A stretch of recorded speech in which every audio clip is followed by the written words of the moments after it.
جب تم فیصلہ کرو لوگوں میں تو انصاف سے کرو۔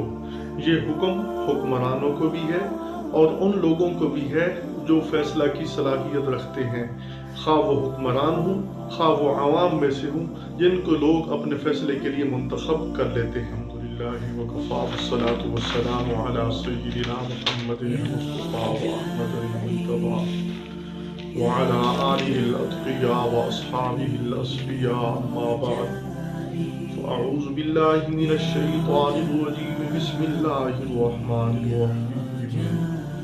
ان اللہ یأمرکم ان تؤدوا الامانات الی اہلها وَإِذَا حَكَمْتُمْ بَيْنَ النَّاسِ أَن تَحْكُمُوا بِالْعَدْلِ إِنَّ اللَّهَ نِعِمَّا يَعِظُكُمْ بِهِ إِنَّ اللَّهَ كَانَ سَمِيعًا بَصِيرًا۔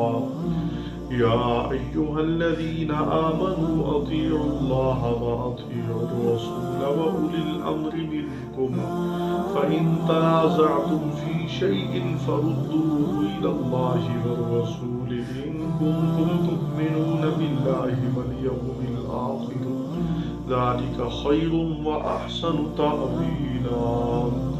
صدق اللہ العظیم۔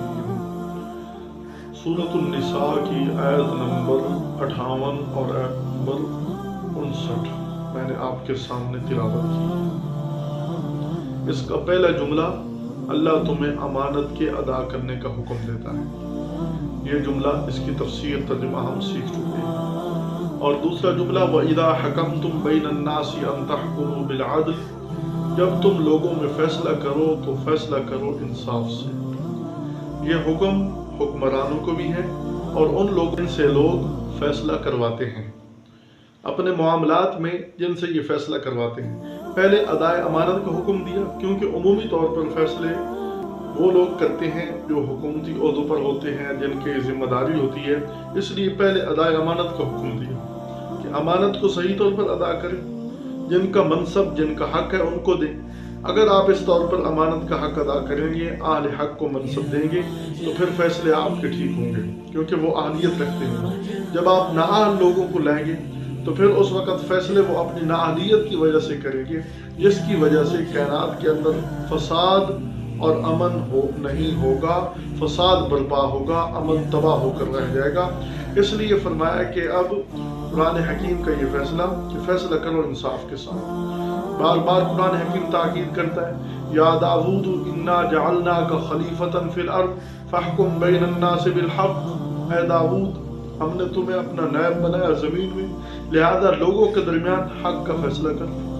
داؤد علیہ السلام کو حکم دیا، اور جگہ جگہ اللہ تعالیٰ انصاف اور عدل کے قائم کرنے کا حکم دے رہے ہیں۔ تو عدل و انصاف کا قائم کرنا، اس سے اس دنیا کا نظام امن کے ساتھ رہ سکتا ہے۔ دنیا کا نظام قائم امن کے لیے یہ ضروری ہے کہ انسان عدل و انصاف قائم کرے۔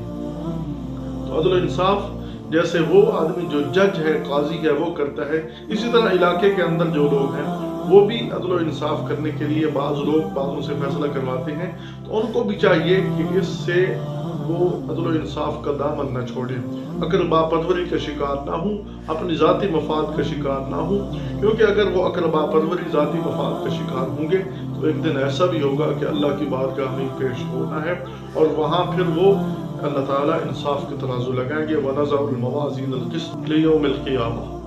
آگے فرمایا ان اللہ نعمَّا یعظکم بہ، اللہ تمہیں اچھی چیز کی نصیحت کرتا ہے۔ ہمیشہ اللہ حق بات کا حکم دیتے ہیں، اللہ تعالیٰ کے احکام اچھے ہی اچھے ہیں۔ تو فرمایا ان اللہ کان سمیعا بصیرا، اللہ سننے والا ہے، دیکھ رہا ہے کہ تم کیسے فیصلے کر رہے ہو اور تم کیا نیت رکھتے ہو، تمہاری نیتوں سے بھی واقف ہے، تمہارے اقوال بھی سن رہا ہے۔ یا ایھا الذین آمنوا اطیعوا اللہ واطیعوا الرسول واولی الامر منکم، فرمایا اے ایمان والو، اللہ کی اطاعت کرو، رسول اللہ صلی اللہ علیہ وسلم کی اطاعت کرو، واولی الامر منکم، اور اولو الامر کی اطاعت کرو۔ اللہ کی اطاعت، دراصل یہ کائنات اللہ کی ہے، اس کائنات کے اندر اللہ تعالیٰ کی ہی اطاعت سب سے پہلے ہے، اور رسول اللہ صلی اللہ علیہ وسلم کی اطاعت بئی معنی کہ اللہ تعالیٰ نے حکم دیا ہے کہ میرے نبی کی اطاعت کرو۔ من یطع الرسول فقد اطاع اللہ، فرمایا گویا کہ رسول کی جس نے اطاعت کی اس نے میرا کہنا مان لیا۔ تو اللہ تعالیٰ نے جا بجا اطیعوا اللہ واطیعوا الرسول، اللہ کا کہنا مانو، رسول اللہ صلی اللہ علیہ وسلم کا کہنا مانو۔ वउलिल अम्रि मिनकुम। अब अल्लाह का कहना कहाँ माने, रसूलुल्लाह सल्लल्लाहु अलैहि वसल्लम का कहना कहाँ माने, उलुल अम्र का कहना कहाँ माने, ये बात समझने की है। अतीउल्लाह, कुरान और सुन्नत में बाज़ मनसूस अहकाम वो हैं जो बिल्कुल वाज़ेह हैं, किससे पूछने की ज़रूरत नहीं। मसलन शिर्क हराम है, हर आदमी को पता है। इसी तरह नमाज का हुक्म है, ज़कात का हुक्म है, हज का हुक्म है, इसी तरह दीगर फ़राइज़ का हुक्म है। तो ये बिल्कुल वाज़ेह अहकाम है। इनमें अल्लाह ताला ने फरमाया नमाज कायम करो, बिल्कुल माना वाज़ेह है, रसूल से भी पूछने की ज़रूरत नहीं है। हाँ, उसकी तशरीहात तफसीलात वो रसूल ज़रूर बताएंगे। ज़कात अदा करो, बात बिल्कुल समझ आ गई कि अपने माल में से ज़कात देनी है, तफसीलात रसूलुल्लाह सल्लल्लाहु अलैहि वसल्लम बताएंगे। लेकिन ज़कात की अदायगी का फी नफ्सी जो हुक्म है वो वाज़ेह है। हज करो, हज का हुक्म समझ आ गया। जिहाद करो, जिहाद का हुक्म समझ आ गया। तो ये अहकाम बिल्कुल वाज़ेह है, इनमें किससे पूछने की ज़रूरत नहीं। और बाद अहकाम वो हैं जो तशरीह के बगैर समझ नहीं आते, तफसीर के बगैर समझ नहीं आते। वो तशरीह और तफसीर रसूलुल्लाह सल्लल्लाहु अलैहि वसल्लम ने फरमाई है। अब उन अहकाम को उस वक़्त तक आदमी समझ नहीं सकता जब तक रसूलुल्लाह सल्लल्लाहु अलैहि वसल्लम की बनाई हुई बताई हुई तफसीर और अहादीस का सहारा न लिया जाए। तो इस बई माना अल्लाह ताला ने हुक्म दिया मेरे रसूल की इताअत करो, तो आप सल्लल्लाहु अलैहि वसल्लम भी मनशा खुदाबंदी बता रहे हैं, मनशा इलाही बता रहे हैं कि मेरा अल्लाह क्या चाहता है। और तीसरे नंबर पर वउलुल अम्रि मिनकुम, तुम्हारे जो उलुल अम्र हैं उनकी इताअत करो। उलुल अम्र से मुराद उन अहकाम में इताअत करनी है कि बाज़ दफ़ा कुरान और सुन्नत के नसूस ऐसी आ जाती हैं कि जिनमें बिल्कुल वाज़ेह तौर पर एक मसला नहीं होता। बाज़ नसूस ऐसी होती हैं जो मुतज़ाद होती हैं, अब किसको लिया जाए। बाज़ नसूस ऐसी होती हैं जिनमें मुबहम बात होती है और हदीस में बात नहीं मिलती, अल्लाह ताला ने भी कुरान और सुन्नत में वो बात वाज़ेह नहीं बताई होती। तो इस सूरत में फुक़हा की इत्तिबा करनी होगी, फुक़हा की इताअत करनी होगी, जिन्होंने कुरान और सुन्नत पर मेहनत करके इज्तिहाद के दर्जे पर पहुंचकर उन्होंने कुरान और सुन्नत के सारे अवारिज़ और मवाने इन चीज़ों को देखकर, जो चीज़ें ज़रूरी हैं जो चीज़ें गैर ज़रूरी हैं, इनको देखकर हमारे लिए एक मसला वाज़ेह किया है, उसमें उनकी इताअत ज़रूरी है। इसी तरह उलुल अम्र से मुराद हुक्मरान है, उनकी इताअत ज़रूरी है, जो अल्लाह की इताअत का हुक्म दें। दरअसल इस कायनात में हुकूमत अल्लाह की है और ये उनके नायब हैं। जब तक अल्लाह की इताअत का हुक्म देंगे तो इनकी इताअत की जाएगी, अगर ये अल्लाह की इताअत का हुक्म नहीं देंगे तो इनकी इताअत वाजिब नहीं। ला ताअत लि मखलूकिन फी मासियतिल खालिक, अल्लाह की नाफरमानी में मखलूक की इताअत जायज़ नहीं है। तो लिहाजा इस सूरत में बाज़ उमूर ऐसे होते हैं, बाज़ उमूर वो होते हैं जो मुबाह होते हैं और मुबाह वो सवाबदीद पर होते हैं, हुक्मरान के सवाबदीद पर। मैं एक मिसाल देता हूँ, हमारा ज़िला जंग है, इस ज़िला जंग के अंदर कितने डाकखाने चाहिए और ये बनाए अच्छी काम है, न बनाए तो उसमें कोई हर्ज नहीं है। कितने रेलवे स्टेशन हो, वो जो अफसर है डीसी है उसकी सवाबदीद पर है, कितने होने चाहिए। इसी तरह कितने महकमे पुलिस के हों, कितने वहाँ पुलिस के जो है ना थाने बनाने चाहिए, पुलिस स्टेशन बनाने चाहिए, ये सवाबदीद पर है। तो इस सूरत में जो वो अपनी मर्जी से करे मुबाह काम, तो इसमें उसको अजर मिलेगा, नहीं करेगा तो उस पर वो अल्लाह के हाथ गुनाहगार नहीं होगा। लेकिन उलुल अम्र, इसी तरह फुक़हा, उनकी इत्तिबा ज़रूरी है। जिन कामों में हमें पता नहीं है उनकी इत्तिबा ज़रूरी है, लेकिन अगर वो ऐसा हुक्म देते हैं जो कुरान और सुन्नत के खिलाफ है, फिर उनकी इत्तिबा ज़रूरी नहीं।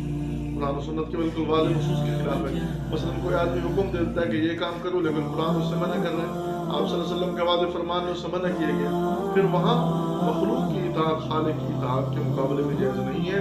तो फरमाया कि गोया के उलुल अम्र की बात समझ आ गई, हुक्मरान जो अल्लाह ताला की इताअत का हुक्म दें, और इसी तरह फुक़हा जो अपनी राय से जो फतवा आपको दें उस पर आप उनकी इत्तिबा करें। और आप देख चुके हैं कि जितने भी फुक़हा गुज़रे हैं माशाअल्लाह अल्लाह ताला ने उनसे दीन का काम लिया है, तक़वा और वरा के एतबार से वो अपनी मिसाल आप होते हैं, इसलिए उनकी इताअत ज़रूरी है।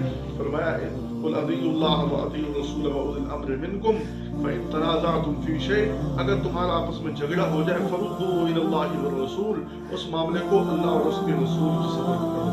अल्लाह ताला का क्या हुक्म है, इस बारे में रसूलुल्लाह सल्लल्लाहु अलैहि वसल्लम ने क्या फरमाया। अगर यहाँ मसला नहीं हल हो रहा तो फरमाया फिर उलुल अम्र की तरफ ले जाओ। इन कुंतुम तुमिनून बिल्लाहि वल यौमिल आखिर, अगर तुम अल्लाह पर और आखिरत के दिन पर ईमान। दादा अपने मसाइल अपनी अकल की इत्तिबा करते हुए हल करने की कोशिश ना करो, अपने डेरों पर बैठकर शरई मसाइल का हल ना निकालो, बल्कि अल्लाह की तरफ रुजू करो, रसूलुल्लाह सल्लल्लाहु अलैहि वसल्लम की तरफ रुजू करो। अगर बात नहीं बनती تو پھر تیسرے نمبر پر اولو الامر کی طرف رجوع کرو، حکمران کی طرف رجوع کرو، اہل علم کی طرف رجوع کرو، فقہا کی طرف رجوع کرو، وہاں سے اپنے مسائل کا حل تلاش کرو۔ جب تم ایسی صورت میں مسائل کا حل تلاش کرو گے تو اللہ تعالیٰ کی مدد و نصرت ساتھ ہوگی اور برکتیں ہی برکتیں ہوں گی۔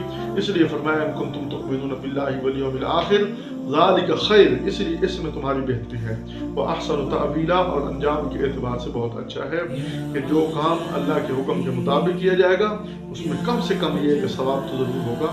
اگر نیت خالص ہوئی تو اللہ بھی راضی ہوگا اور رسول اللہ صلی اللہ علیہ وسلم کی اطاعت بھی ہوگی، اور اس میں اللہ تعالیٰ کی منشا بھی پوری ہوگی۔ اللہ تعالیٰ ہمیں قرآن و سنت کو سمجھنے کی توفیق عطا فرمائے۔